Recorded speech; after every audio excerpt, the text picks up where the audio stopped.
Salut tout le monde et bienvenue à La Chapelle en ligne. Je m'appelle Loïc et je fais partie de l'équipe pastorale de La Chapelle. Je suis vraiment content que tu sois avec nous aujourd'hui. Tu vas voir, on va passer un bon moment ensemble. Et on est une communauté un peu partout en francophonie. Écris-nous dans les commentaires d'où tu viens, j'ai hâte de te lire.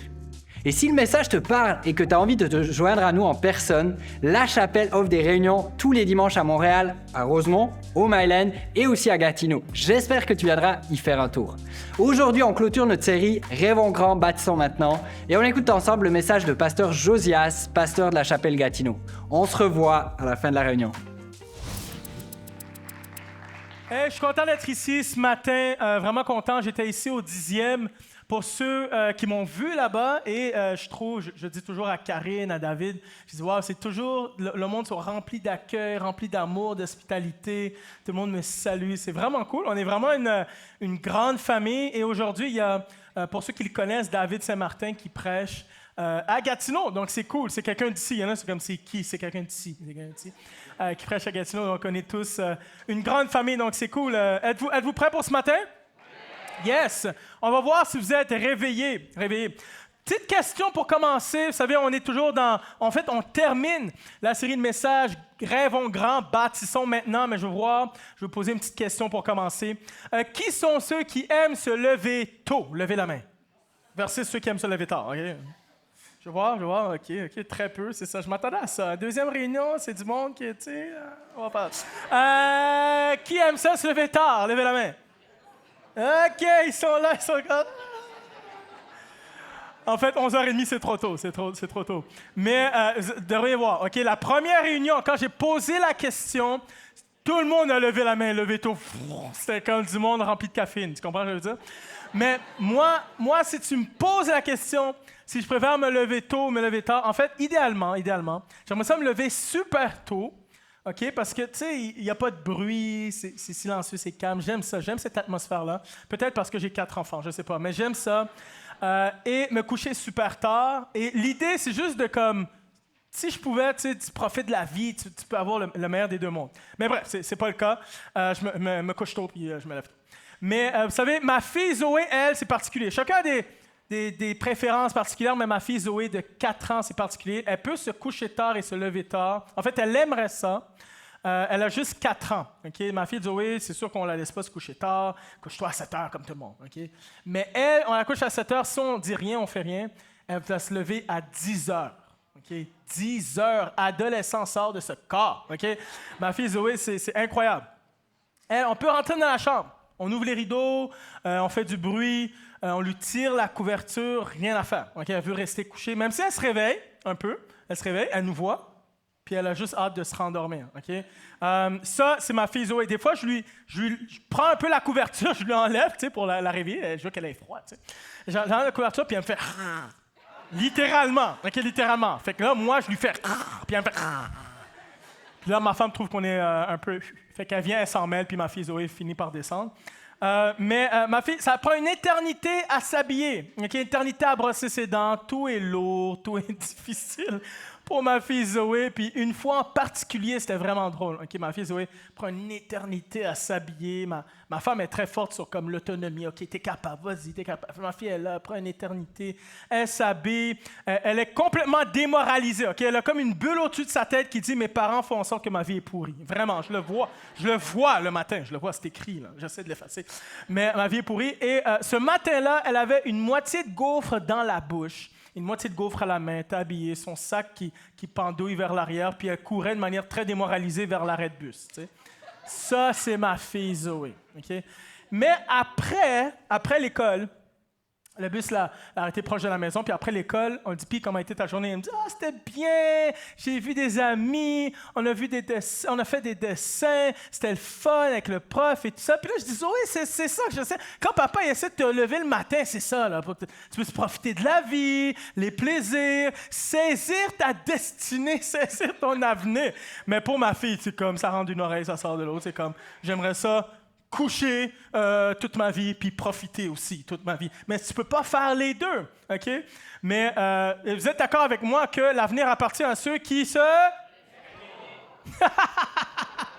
J'ai entendu majoritairement parlant 99,9% du monde qui ont dit qu'ils se lèvent tôt, right? Mais non, en fait, l'avenir appartient à ceux qui sont réveillés. J'étais sûr qu'on avait une connexion, mais là, déception. Cette expression-là a été créée à l'époque où est-ce que le soleil se levait. Okay? Le soleil se lève toujours, là, c'est pas ça. C'est juste qu'il n'y avait pas d'électricité à l'époque. Donc, si tu te levais tôt, c'est sûr que tu profitais de ta journée, tu prenais avantage de ta journée. Donc, l'avenir appartenait vraiment à ceux qui se levaient tôt, surtout dans une époque d'agriculture. Mais aujourd'hui, on a de la lumière tout au long de la journée, on a de l'électricité. Heureusement, il y a des gens qui travaillent de nuit sans problème. Donc, je propose de changer l'expression aujourd'hui pour que l'avenir appartienne à ceux qui sont réveillés. Donc, si dans 100 ans, si vous êtes encore vivant, c'est encore là, vous pouvez dire que le 29 octobre à Rosemont, c'est ça que ça a été dit. OK? C'est bon? Prenez une note quelqu'un, il n'y a pas un script quelque part. Donc, pour moi, l'avenir appartient à ceux qui sont réveillés. C'est vrai dans la vie de tous les jours, mais je crois que c'est aussi vrai spirituellement parlant. Je pense qu'il faut être réveillé spirituellement parlant pour acquérir tout ce que Dieu a pour nous. Les promesses que Dieu a pour nous, les bénédictions que Dieu a pour nous. C'est une métaphore qui est utilisée dans la Bible. D'être réveillé spirituellement ou d'être endormi spirituellement. De s'assoupir spirituellement.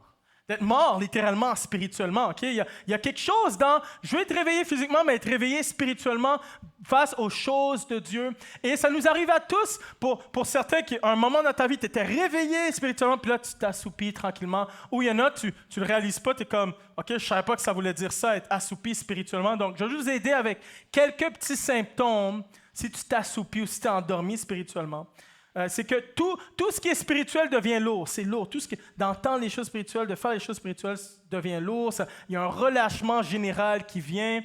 Il y a un manque d'intérêt où ton intérêt diminue pour ce qui est de la lecture de la Bible, la prière, venir à l'église, aller dans un groupe pour t'édifier ici, c'est les 5 à 7, juste pour accompagner quelqu'un. Juste toutes ces choses-là, il y a comme une perte d'intérêt. Tu ne trouves plus la force de combattre contre des habitudes qui empoisonnent ta vie. Okay? C'est des choses, au début, tu étais zélé pour ça, puis là, c'est comme, j'ai vraiment moins de force pour ça. De plus en plus, il y a un moment où est-ce que tu te sentais épanoui, tu sentais que comme, c'est bon, je vais bien, fondamentalement parlant. Oui, je traverse certaines choses, mais de plus en plus, tout d'un coup, tu es comme, il me semble qu'il y a un vide, il me semble qu'il y a quelque chose qui prend place. Tu n'as pas la force de combattre contre les émotions qui te submergent. Tu es lassé de faire des disciplines spirituelles. Tu deviens diverti par des choses qui autrefois t'affligeaient. Okay? Je pense que ça nous arrive tous, à un moment ou un autre, qu'on devient assoupi spirituellement, right? On a tous besoin de café spirituel, right? J'ai failli intituler mon message d'aujourd'hui « Un café pour ton âme », OK? Mais c'est pas tout le monde qui aime le café. Fait que, mais dans la Bible, il y a réveillé et il n'y a pas être réveillé. Il y a la lumière et la nuit. Vous savez, la lumière dans la Bible, une des métaphores qui est utilisée pour Jésus, c'est la lumière. On a besoin de sa lumière. On a besoin de sa lumière. Et la nuit, c'est tout ce qui est synonyme de ténébreux, tout ce qui peut endommager ta vie, tout ce qui peut détruire ta vie. Donc, de rester couché, quelqu'un qui reste couché dans son lit toute la journée ne sait pas qu'il est en train de rater des opportunités. Tu comprends ce que je veux dire? Tu ne le sais pas. Et quand tu es dans la nuit, spirituellement parlant, tu ne sais pas qu'il y a plein de choses que tu es en train de rater et tu n'es pas conscient de ce qui se passe autour et tu peux être vulnérable à certaines choses. Donc, mon désir, ma prière aujourd'hui est que tout le monde soit réveillé spirituellement. Est-ce que c'est ma prière? C'est votre prière aussi? Amen, amen, let's go, let's go. Je suis réveillé, moi, je suis réveillé. Comment faire pour se réveiller ou rester réveillé? Quel est ton café spirituel? Donc, on va regarder à l'histoire d'un peuple qui a été assoupi spirituellement pendant 70 ans et que Dieu, par l'entremise de son serviteur, a réussi à réveiller. Ça, c'est encourageant, ça. C'est encourageant. Il y en a, tu es un parent, tu es un ado, ça fait 5 ans. Sois encouragé ce matin. Un jour, il va se réveiller. Okay? Puis là, je stigmatise. Je dis les ados, il n'y a pas que les ados. Là. Je sais qu'il y a des ados qui sont bien réveillés. Mais sois encouragé ce matin. On va voir comment Dieu a fait en sorte pour réveiller ce peuple-là. Donc, on va lire ensemble dans Néhémie 8, 1 à 12. Vous êtes prêts? Êtes-vous prêts? Let's go! Le 7e mois arriva et les Israélites étaient dans leur ville. Alors tout le peuple s'assembla comme un seul homme sur la place qui est devant la porte des eaux. Ils dirent à Esdras le scribe d'apporter le livre de la loi de Moïse, prescrite par l'Éternel à Israël. Le sacrificateur Esdras apporta la loi devant l'assemblée, composée d'hommes et de femmes et de tous ceux qui comprenaient ce qu'ils entendaient. C'était le premier jour du 7e mois. Il lut dans le livre depuis le matin jusqu'au milieu du jour. Le matin jusqu'au milieu. Imaginez, de 6 heures le matin à midi, je vous lis le livre de la loi. Est-ce que la chapelle sera encore ouverte, ça? Vous reviendrez? Oui? Oui, hein, tout le monde. Ouais, vous êtes attachés, on vous aime, on vous aime. On continue. Il lisait devant la place qui est en face de la porte des eaux, en présence des hommes, des femmes et de ceux qui comprenaient. Tout le peuple était attentif à la lecture du livre de la loi.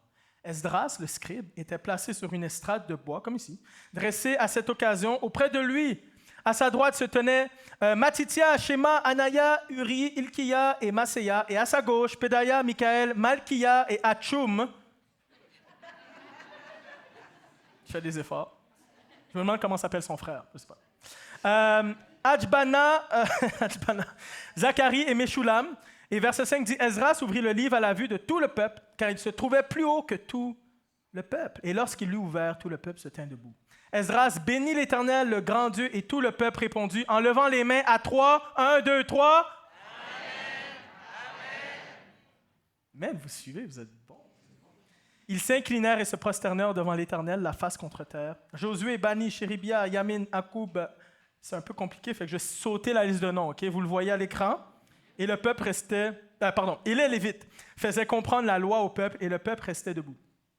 Ils lisaient distinctement dans le livre de la loi de Dieu. Ils en donnaient le sens pour faire comprendre ce qu'ils avaient lu. C'est normal.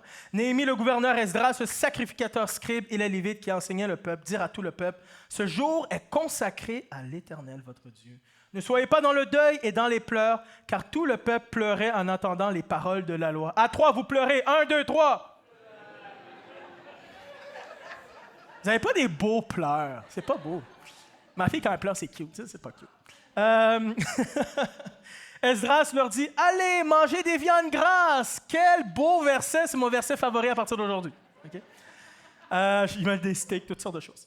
Viande grasse, buvez des liqueurs douces et envoyez des parts à ceux qui n'ont rien de près, car ce jour est consacré à notre Seigneur. Ne vous affligez pas, car la joie de l'Éternel est votre force.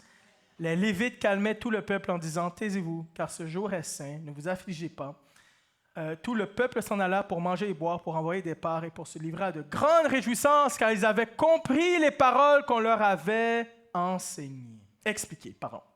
Donc, ces 12 versets expliquent que le peuple d'Israël qui a été en exil pendant 70 ans, qui était assoupi spirituellement pendant 70 ans, Dieu les a ramenés par sa grâce, par sa miséricorde dans leur territoire promis à Jérusalem, et ils ont rebâti les murailles qui étaient en ruine. Et à la fin, alors qu'Esdras est en train d'expliquer la loi, ça faisait longtemps qu'il n'avait pas prêché devant le peuple, alors qu'il est en train d'expliquer la loi, à la toute fin, le dernier verset, ça dit quoi? Ils se sont réjouis. Et la réjouissance est un symptôme que leur foi fut réanimée. Leur affection pour Dieu fut réanimée. Amen et amen. Leur adoration pour Dieu fut réanimée. Il y en a qui se sont assoupis pendant longtemps. Et parmi eux, il y a eu des enfants qui sont nés depuis ce nombre d'années. Il y a des gens il y a des enfants qui ont grandi, des nouveaux adultes qui n'ont jamais entendu parler de la loi. Et même eux, ils étaient dans le amen, amen. Il y a quelque chose qui a pris feu en eux. Leur foi a été vivifiée. Leurs yeux spirituels se sont ouverts. OK, c'est ça qui se passe. Il y a quelque chose qui s'est passé. Et aujourd'hui, j'aimerais ça prêcher sur un principe et 2 attitudes aujourd'hui pour nous aider à rester réveillés spirituellement et à se réveiller spirituellement. Okay? Mais un petit disclaimer avant. Quand on parle du mot réveil, si je vous fais un petit vox pop, là, pour vous, c'est quoi le réveil? Différentes choses qui vont être dites. Mais si tu as grandi dans l'Église, tu as fait même des recherches là-dessus, le mot réveil souvent a une connotation sur un gros mouvement que Dieu fait. Plein de personnes qui viennent à la connaissance de Jésus-Christ. Plein de personnes qui se tournent vers Dieu d'une manière radicale. Des gens consacrés. C'est comme quelque chose, c'est comme, wow, c'est pas juste une personne. Il y a vraiment un mouvement qui se passe. Mais moi, je veux vraiment l'aborder ce matin d'une manière plus individuelle, d'une manière plus quotidienne. Comment moi, Josias, je fais pour rester réveillé? Et je crois que si moi, je prends ma part de responsabilité, Dieu fait l'impossible. Et si chacun de nous, on prend notre part de responsabilité, veut pas, il y a un effet boule de neige. Et veut pas, il y a un mouvement. Et veut pas, il n'y a pas juste une église qui est réveillée, mais il y a la ville qui est réveillée. Amen? Yes! On peut applaudir ce que Dieu peut faire. Yes! Donc, en toute simplicité, mais je pense que si on reçoit, parle ce matin, ça peut faire un grand changement. Le premier principe, bâtis ta vie autour de ce que Dieu veut. Bâtis ta vie autour de ce que Dieu veut et ce que Dieu veut dans sa parole. Vous savez, en retour d'exil, le peuple arrive, ils sont en Jérusalem et ils ont rebâti la muraille. Tout en train de rebâtir la muraille, OK, la muraille est rebâtie. Maintenant, qu'est-ce qu'on fait pour rebâtir notre vie? C'est comme il y a une nouvelle, OK, il faut repartir à zéro. Il y a la communauté qui doit être bâtie. Et ce qui est intéressant dans ce texte-là, c'est que c'est le peuple a demandé à Esdras de lire la loi. C'est pas Esdras qui a fait « Guys, là on va rebâtir la communauté, je vais vous lire la loi, asseyez-vous, puis c'est comme ça que ça se passe. » Non, c'est les gens qui avaient une soif à l'intérieur d'eux. Et on dit là, on a besoin d'entendre ce que Dieu a besoin de nous dire. On a besoin d'avoir la direction de Dieu. C'est quoi sa loi? Ça fait longtemps qu'on n'a pas entendu parler de la parole de Dieu. Les gens sont touchés. Parle-nous, juste lis-nous quelque chose. Et il a lu du matin jusqu'au milieu de la journée. Les commentateurs bibliques disent que c'était pendant 6 heures. Ils ont lu. Et ils le savent. Ils savent maintenant qu'ils doivent bâtir leur vie sur la volonté de Dieu parce que pendant 70 ans, ils ont bâti leur vie sur ce qu'eux, ils voulaient et ça aboutit à la ruine. Ils savaient, même avant, parce que ça, c'était une conséquence, même avant. Ils ont bâti, non, ce que je veux, je bâtis sur ce que je veux. Je bâtis. Et là, ils ont vu, ils ont tout perdu. Ils ont perdu leur provision, leur sérénité, leur sécurité, leur lieu de culte, de rassemblement, leur joie, leur patrie, leur zèle, leur travail, de belles opportunités. Ils ont tout perdu ça. Le fait qu'ils ont été retirés de Jérusalem, c'est juste, oui, c'est réel, mais c'est aussi symbolique de tout ce qu'ils ont perdu. Parce qu'ils ont bâti sur ce qu'eux voulaient et ne voulaient plus que ça arrive. Ils ont dit, je veux bâtir sur ce que Dieu veut. Des fois, il y a des gens qui disent, tu ne peux pas dire, j'aime Dieu, mais je bâtis sur ce que je veux. Parce que si tu fais ça, tu finis par t'éloigner de Dieu et t'assoupir spirituellement. Tu ne peux pas aller loin de Dieu. C'est ça qui arrive. Et les conséquences, c'est la ruine. Donc, la question que je te pose ce matin, c'est quelle est ta fondation? Les fondations, surtout, c'est important. En tant que père avec les enfants, j'essaie de réfléchir. Je me dis, OK, si j'enseigne ça à mes enfants... Moi, je dis à ma femme, je dis, on a 13 ans. Okay? Après 13 ans, là, il y a les amis, il y a le secondaire, c'est dur. Mais on a 13 ans pour essayer de... Tu sais, ça, c'est moi, OK? J'impose ça à personne, mais je suis juste conscient que dans la jeunesse, on bâtit des fondations avec les enfants. Et il faut être intentionnel. Et dans notre vie spirituelle, c'est pareil, alors qu'on est des enfants avec Dieu. Quelle est ta fondation? Sur quoi es-tu en train de bâtir en ce moment?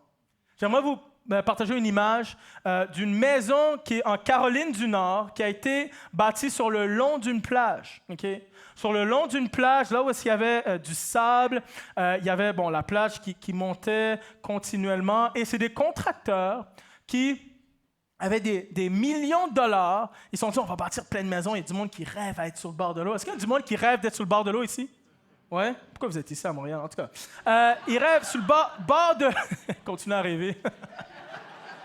À Gatineau, il y a de l'eau. Non, c'est pas vrai. Fait que des contracteurs, pour des millions de dollars, ils bâtissent sur le bord de l'eau des sables et malgré les avertissements de la ville, malgré l'endroit risqué, malgré l'endroit dangereux, ils se sont dit, on va le faire quand même.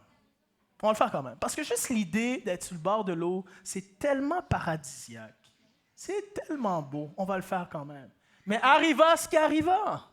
Malgré les digues qu'ils ont essayé de faire, malgré tous les espoirs qu'ils ont essayé de faire, la maison a été emportée. Les maisons ont été emportées parce que la marée était haute, il y a eu des tempêtes, il y a eu toutes sortes de choses. Et ça a été emporté.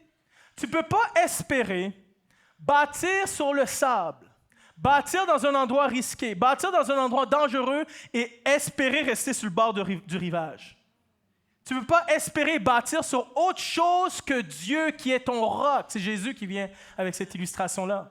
Jésus a dit bâtissez sur le roc, c'est ça qui est solide. Tu peux pas, c'est seulement si tu bâtis sur le roc, tu peux rester proche du rivage, proche de Dieu, proche de ses principes. Mais si tu bâtis sur autre chose de Dieu, tu finis par être emporté par la vie, par les épreuves de la vie.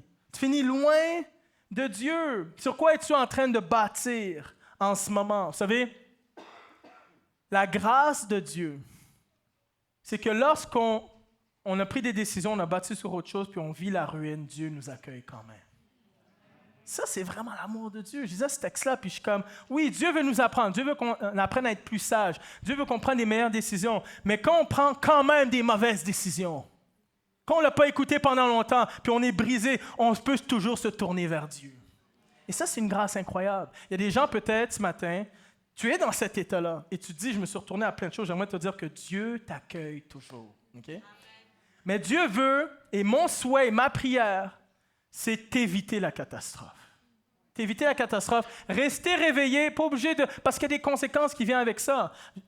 Rester réveillé pour accueillir tout ce que Dieu a pour toi. Voici quelques exemples pour moi de bâtir sur autre chose que Dieu, qui est le sable, qui est une fondation qui a des craques. Donc, je m'improvise inspecteur en bâtiment ce matin. OK? Est-ce qu'il y a des inspecteurs en bâtiment dans la salle? Juste par... Non? Personne? Ça? OK. Bâtir sur l'argent. Tu valorises plus l'argent qu'autre chose. Plus que les relations, plus que ce qui est important pour toi. Et ta fondation ne sera jamais solide. Bâtir sur un sex life. Tu souhaites avoir l'intimité, tu souhaites avoir la sécurité émotionnelle, mais tu ne l'auras jamais. C'est craqué de partout. Bâtir sur la sagesse humaine. OK? Plus de connaissances, plus de connaissances. Oui, j'ai beaucoup de choses, je regarde à l'expérience. Sauf que le problème avec la sagesse humaine, la craque dans la fondation, la sagesse humaine, c'est que ça change continuellement. Il y a des gens que tu peux inviter sur un plateau, ils connaissent plein de choses. Puis moi, je suis le premier à écouter plein d'interviews puis essayer de comprendre. Puis je pense, au travers de la vie des gens, on peut apprendre beaucoup de choses. Mais ça change tellement et il y a des choses qui se contredisent. Tu ne peux pas bâtir sur la sagesse humaine. Tu ne peux pas bâtir sur la religion. La religion, c'est quoi? C'est tu fais des œuvres en espérant avoir une récompense, que ce soit ton salut ou autre chose, mais tu arrives toujours short parce que tu ne sais jamais si tu as fait assez. Bâtir sur la parole, bâtir sur Jésus, c'est de bâtir sur ce qu'il a fait à la croix pour toi. Ça amène la liberté. Est-ce qu'il y a quelqu'un qui sait de quoi je parle ce matin? Ça amène la liberté. Tu ne peux pas bâtir sur la foi de tes parents. Tes parents ont la foi, tes parents t'amènent à l'église, tant mieux, c'est bon, c'est un catalyseur, c'est un modèle, ça t'inspire, mais tu dois bâtir sur la foi à toi parce que c'est ça, c'est personnel. Dieu a quelque chose pour toi. C'est pas juste toujours du second hand, du marché, tu essaies de prendre au portrait de tes parents, mais quelque chose qu'il y a pour toi. Bâtir sur le succès d'une autre personne. Vous savez, on est dans une culture où il y a beaucoup d'influenceurs. Et je ne sais pas si c'est votre cas, mais vous suivez des influenceuses, influenceurs sur Instagram, tout ça, puis vous essayez de calquer, OK, moi je veux que ma vie soit comme ça, moi je veux que ma vie soit comme ça. Et parfois, c'est même pas tant sur Instagram, c'est juste quelqu'un autour de vous, puis c'est plus qu'un modèle. Vous voulez vraiment que votre vie soit comme elle, comme cette personne-là. Et j'aimerais dire qu'il y a une vie spécifique pour toi. Dieu a une trajectoire pour toi spécifiquement. Et quand tu fais ça, quand tu calques ta vie auprès de quelqu'un d'autre, ça crée une grosse déception. Bâtir ta vie sur le sable, c'est bâtir ta vie sur les plaisirs de la vie. Moi, j'ai rien contre les plaisirs. Je suis le premier à dire profite de ta vie. Tu vas en voyage, tu fais telle affaire, telle affaire, telle affaire.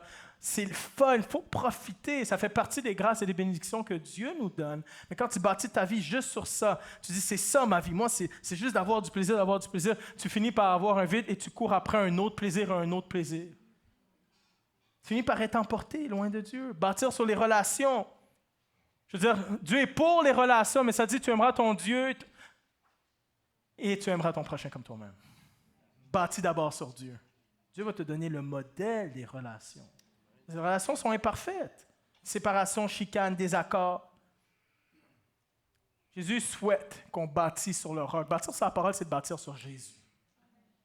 Au lieu de bâtir sur le sable. Et mon souhait, ma prière, c'est qu'on ne constate pas la ruine dans nos vies, mais la puissance de Dieu pour nous soutenir. Et on dit, j'ai bâti sur lui, j'ai vécu des choses, mais je suis toujours là aujourd'hui.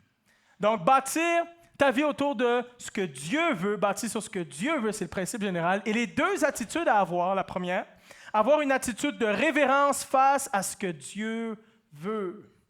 Vous savez, quand Esdras a lu la parole, la loi, il a ouvert un parchemin.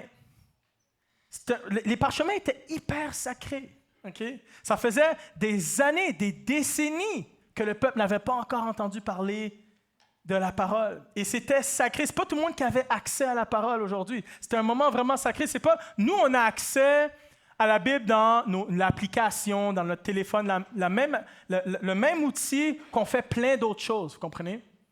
Mais eux, c'était un moment solennel. OK, il y a Esdras qui est en train d'ouvrir le parchemin sacré de Dieu. Et on le voit dans leur attitude. Ça dit que le peuple se sont mis debout. Ils ont levé les mains. Amen et amen, et la face contre terre. Imaginez-vous un dimanche matin. Dès que je commence à ouvrir, tout le monde se met debout, lève les mains, amen, et la face contre terre. Wow!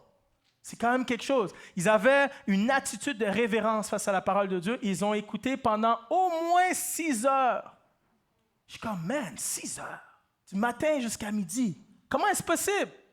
Moi, je regardais ça, j'étais en train d'étudier le texte, tout ça pour prêcher, puis je me suis dit, mais ils sont où tous ceux qui ont le TDAH, tous ceux qui ont des problèmes de concentration? Tu sais, j'étais comme, man, c'est quand même long, là. Tu sais, même moi, je veux dire, j'aime Jésus, j'aime lire sa parole, mais je suis comme, c'est quand même long, tu comprends ce que je veux dire? Puis bon, vous allez dire, c'est une autre époque, il n'y avait pas tout ça. Puis je comprends ce que je veux dire, mais il y a quand même des enfants, là. Comme des enfants, il y avait quand même des distractions, il y a quand même des choses. Puis alors que je préparais mon message, alors je priais là-dessus, j'étais comme, ma conviction à moi, c'est que c'est dû à leur révérence qu'ils avaient par rapport à la parole de Dieu. Ton écoute est limitée. Mais ton écoute, les limites de ton écoute vont plus loin lorsque tu as la révérence par rapport à la parole de Dieu. Tu n'écoutes pas de la même manière. Imaginez qu'un notaire vient vous voir, vous recevez une lettre par la poste, et vous dit que vous allez recevoir des milliers, des millions de dollars. Il y a une tante qui est décédée dans votre entourage, vous allez recevoir des millions de dollars. Vous avez sûrement déjà entendu aussi cette image, mais ce notaire vous convie à une réunion pour vous expliquer en quoi vous avez droit des millions de dollars, 100 millions de dollars. C'est, oh, OK, vous êtes partis, vous êtes 3. Là. C'est comme, OK, wow, qu'est-ce que je vais recevoir? Et là, tu arrives dans la salle et le notaire se met à lire la lettre. Mon cher bénéficiaire, vraiment plate, pas articulée, monotone. Et là, vous entendez du bruit à l'extérieur. Les grues, parce qu'on est à Montréal, hein, juste comme ça. Il y a les grues à l'extérieur, il y a ton téléphone qui sonne, il y a ton enfant qui... Tu sais, toutes les distractions. Je suis convaincu que 100% du monde ici, vous allez écouter et entendre ce que le notaire va vous dire, je suis sûr. Je ne pense pas me tromper en disant ça. S'il faut que tu colles la bouche du notaire sur ton oreille, tu vas le faire. C'est quoi tu vas dire? Non, parle plus fort, non. C'est quoi? 10 millions! 10 millions! Je suis convaincu. TDAH ou pas? Fatigue ou pas? Enfant qui tire ou pas? Pourquoi? C'est de l'argent, hein? Toutes les possibilités qu'on peut faire avec 10 millions de dollars. Moi, je pense que quand tu as une révérence par rapport à Dieu, un respect, que Dieu est important pour toi plus que tout, de l'honneur, tu as aussi révérence pour sa parole. Et lorsque tu as la révérence pour sa parole, tu peux écouter d'une manière autre et recevoir de manière autre. Est-ce que vous aimez le baseball? Qui ici aime le baseball? Pas les expos, le baseball. OK? Juste rendre tout le monde à l'aise. Les expos, c'est tellement ancien maintenant, je ne sais même plus si tout le monde sait c'est quoi, de quoi je parle. Les expos, le baseball, OK, c'est pas un sport que j'ai pratiqué dans ma vie, mais je trouvais que c'est une bonne illustration pour vous ce matin. Donc, principe du baseball, OK, on frappe la balle, un gant pour attraper la balle. Je ne suis pas les règles du jeu, mais c'est principe général. Et ce gant-là représente ta capacité à recevoir ce que Dieu a pour toi. OK? Et la balle, c'est tout ce que Dieu veut te donner. OK? Puis Dieu, il en lance des balles. T'as eu peur? Dieu, il en lance des balles. OK? Il en lance des balles. OK? Dieu veut te donner la joie, la paix, la persévérance, une personne, une connexion. Il veut te libérer. Il veut t'aider à traverser un moment difficile. Dieu, de toute une perspective différente. Ultimement, de son Fils. Dieu veut te donner tellement de choses. Il veut te donner une personne. Puis au travers de ça, il y a tellement de bénédictions. Et ça serait tellement le fun qu'on attrape tout. Oui. Là, en ce moment, tout le monde est comme ça. OK? C'est quoi la balle pour moi ce matin? OK? Ultimement, on attrape tout, mais je pense que parfois, Dieu nous envoie des balles et le gant il est fermé. Et fermer, pour moi, ce que ça veut dire dans ce contexte-ci, c'est qu'on accorde beaucoup plus d'importance et de révérence et d'honneur à notre opinion qu'à la parole de Dieu. Et Dieu est comme, non, je ne suis pas sûr, non, c'est ce que je pense qui est important, non, pas ce que tu penses. Et on n'a pas d'honneur et on ne reçoit pas ce que Dieu a pour nous. Aussi, parfois, Dieu nous envoie des choses, on est comme ça, on est prêt à recevoir, et Dieu nous l'envoie, on le reçoit sur la tête. Pourquoi? Est-ce que Dieu vise mal, non? C'est parce qu'on est distrait. On est distrait. Ah, ça c'est important, ça c'est important, ça c'est important. S'il n'y a rien d'important, tout est distraction. Et Dieu est comme, si tu m'accordais révérence et honneur et importance, tu recevrais ce que j'ai pour toi. Il y en a, tu tournes le dos à Dieu. Et Dieu te l'envoie, tu le reçois sur le dos. Parce que tu as été blessé. Et tu accordes beaucoup plus d'importance à ta blessure qu'à Dieu. Et Dieu te demande de te retourner. Il dit, c'est moi qui va prendre soin de toi. C'est moi qui va te guérir. C'est moi qui... Même te retourner, c'est difficile, mais c'est moi qui va prendre soin de toi. Il y en a, tu es ouvert, mais juste un peu. Tu es comme... Man, ouvre ton gant, hein, tu comprends ce que je veux dire? C'est comme... Ouvre-le pour vrai. Tu comprends? Mais c'est parce que tu as peur, en fait. Tu as peur, tu es anxieux par rapport à ça et tu accordes beaucoup plus d'importance à ta peur que ce que Dieu te dit. Ça t'empêche de faire un pas de foi. Et tu peux juste recevoir les choses de Dieu par la foi. Ouvre ton gant pour recevoir ce que Dieu a pour toi. Parfois, c'est ouvert. Parfois, ton gant est ouvert. Tu l'attrapes. Mais que la moindre personne qui te bouscule, tu l'échappes. Et ça, c'est parce qu'en fait, tu aimes ça recevoir les choses dans le confort. Quand tout va bien. Oui, c'est bon, quand Dieu dit ça, c'est bon. Parce que pourquoi? Parce que dans ta vie, tout va bien, les relations, ça va bien, ton travail va bien, mais le moindrement que quelque chose va mal, je suis Dieu, tu sais, ça me tente plus. Et Dieu dit, non, c'est alors que tu le gardes dans les moments difficiles que tu vas bénéficier de ma présence. C'est là que tu pourras dire, Dieu était avec moi. C'est là que tu vas bénéficier. Et il y en a, et c'est le dernier, et celui-là m'est venu ce matin, c'est qu'il y en a, t'es ouvert comme ça, puis tu fermes jamais ta main. Puis là, on dirait, mais c'est quoi le problème? C'est qu'en fait, t'es trop ouvert. T'es tellement ouvert à tellement de choses que tu t'arrêtes jamais au Seigneur Jésus-Christ. Et tu ne peux pas avoir de fruits. Jésus a dit, c'est moi le chemin vers le Père. Tu ne peux pas avoir de fruits si tu ne demeures pas en lui. Jean 15 dit, si tu demeures en lui, tu produis du fruit. Et Jésus dit, non, mais ferme ta vie, abandonne-toi à moi. C'est là que tu vas avoir du fruit pour ta vie. Ça ne sert à rien. Des fois, tu es ouvert à toutes sortes de choses, mais il n'y a jamais de fruits. L'Esprit de Dieu veut vivifier ta foi, réanimer ta foi, mais pour ça, ça ne peut pas se passer si tu méprises la parole de Dieu. Il faut d'abord avoir une attitude de révérence pour la parole de Dieu. Amen? Amen. Je rentre ça ici. Yes. C'est tout pour mes talents de baseball. Première attitude, avoir une attitude de révérence face à la parole de Dieu. Deuxième attitude, avoir une attitude d'obéissance face à la parole de Dieu. Amen. Yes. Merci ma soeur, je m'en vais. Il y en a une qui a compris, c'est bon, ça fait ma journée. Alors que le peuple de Juif était à l'écoute de la loi, il fallait non seulement ils étaient à l'écoute, non seulement avoir l'attitude de révérence, mais aussi obéir à la loi.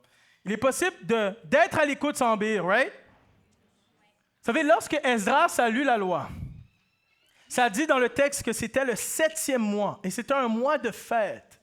Donc, imaginez un mois de fête à Montréal, je ne sais pas, moi en juillet, festivités, festival de jazz, juste pour rire, plein de festivités qui se passent, mais pour le calendrier juif, ce moment-ci était un mois de fête. OK, il y avait différentes fêtes. Il y avait la fête des trompettes, imaginez, beaucoup de... T'arrives là en Jérusalem, c'est comme, oh, qu'est-ce qui se passe? Il y a de la fête, il y a quelque chose qui se passe. C'est une journée sacrée, une sainte convocation, tout le monde était appelé, fait que là, tu voyais comme... plein de personnes. Okay? Tu sais qu'il y a quelque chose. Tu entends du bruit, tu vois plein de personnes. C'est la fête des tentes également. Temporairement, le peuple d'Israël se mettait sous des tentes, sous des huttes pour se rappeler de leur parcours pendant le désert, alors qu'ils étaient libérés d'Égypte pour aller sur la terre promise, pour se rappeler que Dieu a pourvu pour eux. Fait qu'il y a toutes sortes de choses qui étaient prescrites par la loi. Et en lien avec ce mois de festivité, il y avait des prescriptions de Dieu. Et les prescriptions de Dieu, c'était de célébrer. Ça, c'est cool, hein, quand Dieu te dit de célébrer.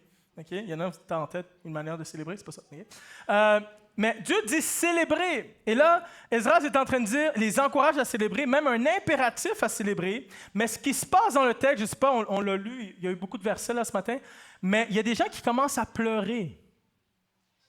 Imaginez-vous, ils entendent la loi pour la première fois, la première fois pour certains, mais d'autres, ça fait longtemps. Et il y a du monde qui se met à pleurer. Pourquoi?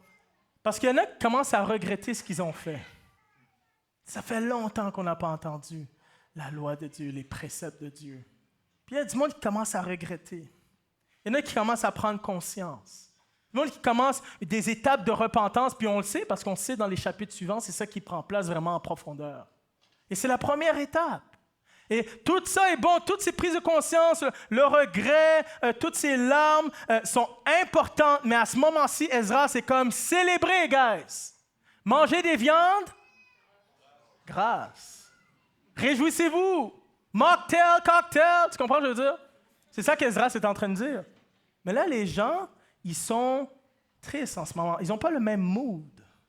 Donc, imaginez comment ils se sentent. Imaginez si moi, t'es dans des funérailles et moi, j'arrive à côté de toi, je suis comme « Party! » C'est comme inapproprié, right? Tu vas être comme « OK, sors des funérailles. » C'est comme... Tu sais, de un, tu n'as pas le goût de célébrer. De deux, c'est le mauvais timing. C'est vraiment... Que ça soit un ami ou pas, c'est vraiment pas le bon timing. Donc, tu as tendance à dire à la personne, juste sors des funérailles. T'sais.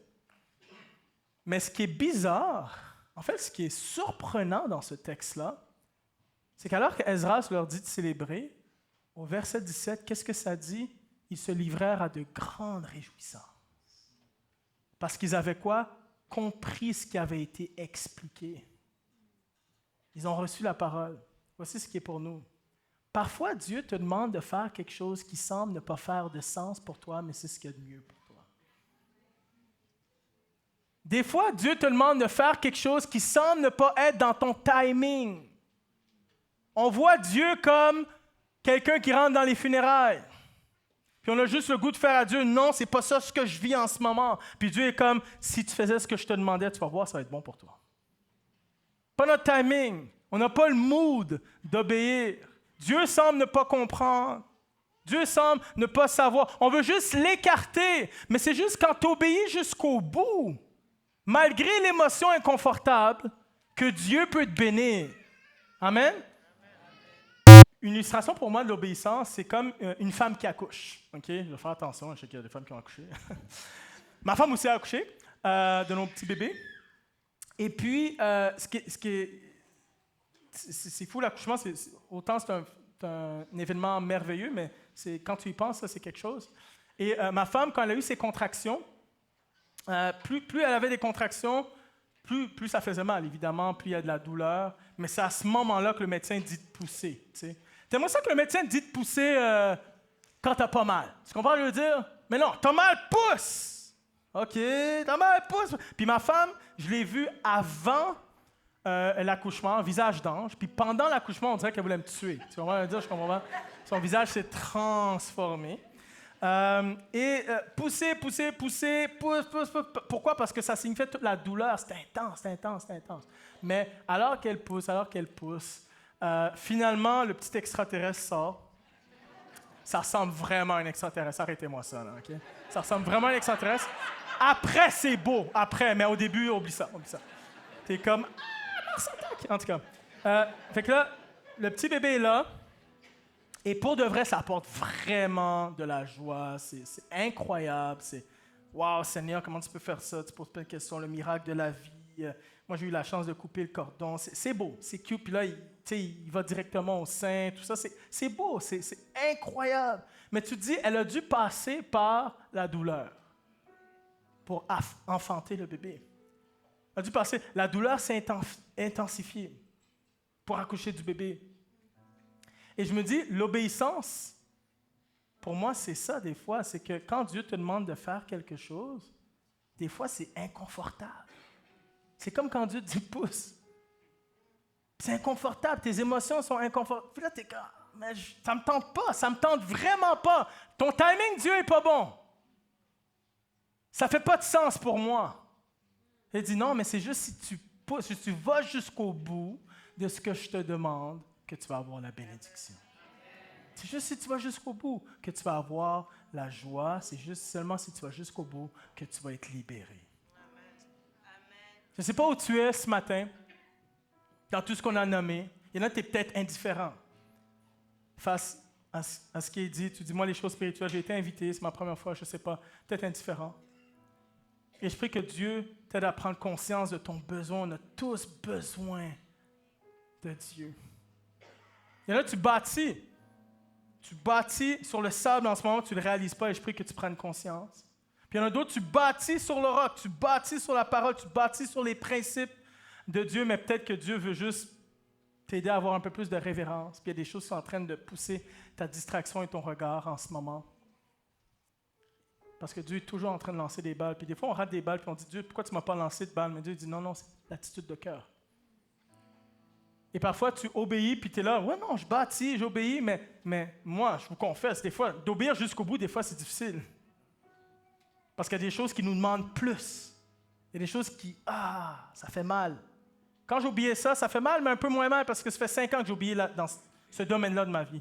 On dirait que j'ai pris de la maturité, j'ai pris du muscle, mais ici, c'est un peu plus dur.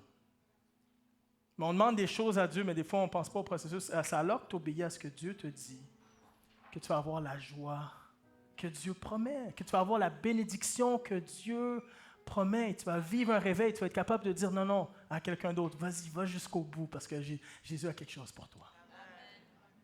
Amen. Amen.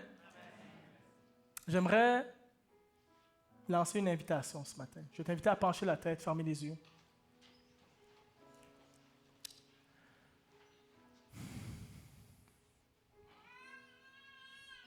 J'aimerais lancer l'invitation à quelqu'un que tu dis, j'ai l'impression que je suis en ruine ce matin. J'ai l'impression que ça ne marche pas, ça ne fonctionne pas, j'ai besoin de changement, j'ai besoin de fondations solides. Tu ne sais pas quoi faire. Tu as essayé des choses, ça ne fonctionne pas, tu ne sais pas quoi faire. Et j'aimerais te donner l'opportunité de juste tendre la main vers Dieu et laisser Dieu faire une œuvre en toi. Si c'est ton cas ce matin, alors que les têtes sont penchées, les yeux sont fermés, un geste il n'y a rien de magique, mais c'est juste pour dire, Seigneur, je fais un pas de foi devant toi ce matin, juste de lever la main là où tu es. C'est-à-dire, j'ai besoin que Dieu me touche, mais le premier acte que Dieu peut faire, c'est juste de le reconnaître. Je vois les mains qui se lèvent. Puis il y en a, c'est dur, puis tu te dis, c'est un acte d'humilité, c'est un acte... Mais alors que les têtes sont penchées, les yeux sont fermés, juste entre toi et Dieu ce matin. Tu vas juste lever la main là où tu es. Seigneur, restaure-moi, fortifie-moi. Je vois les mains qui se lèvent. Vous pouvez baisser la main. Et l'autre invitation que j'aimerais lancer, c'est à tout le monde, dit juste, Seigneur, éclaire-moi, montre-moi. J'ai besoin de voir, je ne discerne pas tout, montre-moi, parce qu'il y a des choses, c'est vrai, on dirait que je peux ressentir ces symptômes-là, mais je ne vois pas il est où le problème. Montre-moi.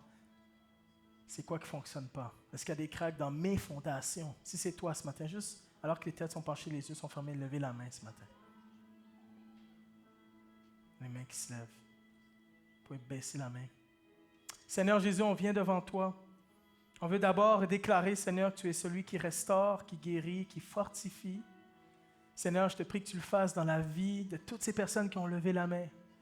Que tu viennes, Seigneur, t'immiscer dans leur vie et que tu puisses commencer une étape avec eux, une conversation avec eux. Et je te prie, Seigneur, pour toutes les personnes qui, avec humilité, disent, Seigneur, j'ai besoin de quelqu'un qui regarde mes angles morts. Je pense faire la bonne chose, je veux avancer, mais je veux avancer avec conviction. Je prie que tu discernes dans leur vie et que vraiment, maintenant, dans cette semaine, que tu puisses montrer les sphères où est-ce qu'il y a des craques, que tu puisses réparer leur fondation, carrément changer leur fondation. Pas attendre à plus tard, pas attendre à la catastrophe, mais maintenant, de prendre ça en main maintenant. Donne-leur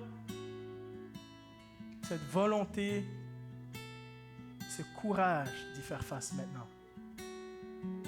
On prie cela dans le nom de ton Fils Jésus. Et la chapelle dit un grand Amen. Amen. Est-ce qu'on peut donner une ovation à Jésus ce matin?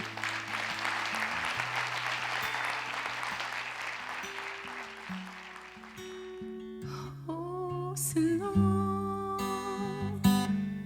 ce nom, ce nom si merveilleux. Oh, ce nom, ce nom, ce nom si merveilleux. Oh, ce nom est si merveilleux. Oh, ce nom est si merveilleux, le nom de Jésus-Christ, mon roi. Oh, ce nom est si merveilleux, sa beauté est sans pareil. Oh, ce nom est si merveilleux, le nom de Jésus. Oh, ce nom est si merveilleux, le nom de Jésus.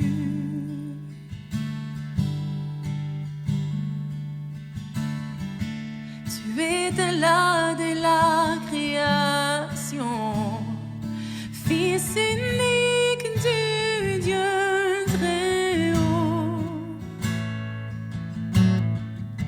Les mystères de ta gloire révélés en toi, Christ, notre Seigneur. Oh, ce nom est si glorieux. Oh, ce nom est si glorieux. Le nom de Jésus-Christ, mon roi. Oh, ce nom est si glorieux. Sa beauté est sans pareil. Oh, ce nom est si glorieux. Le nom de Jésus. Oh, ce nom est si glorieux. Le nom de Jésus.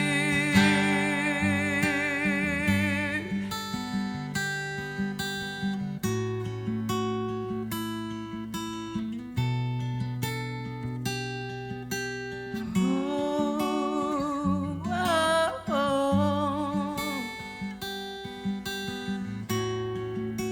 Yeah, yeah, yeah. La terre a tremblé, le voile s'est déchiré, des armes à la mort et le péché. Les cieux comptent ta gloire, les cours de ta victoire, car tu es le roi ressuscité. Tu es sans rival, tu es sans égal, tu triomphes à tout jamais. À toi soit le règne, à toi soit la gloire, car ton nom surpasse tout autre nom. Oh, ce nom est victorieux. Oh, ce nom est victorieux. Le nom de Jésus-Christ, mon roi. Oh, ce nom est victorieux. Sa puissance est sans pareil. Oh, ce nom est victorieux. Le nom de Jésus. Oh, ce nom est victorieux. Le nom de Jésus. Oh, ce nom est victorieux. Le nom de Jésus.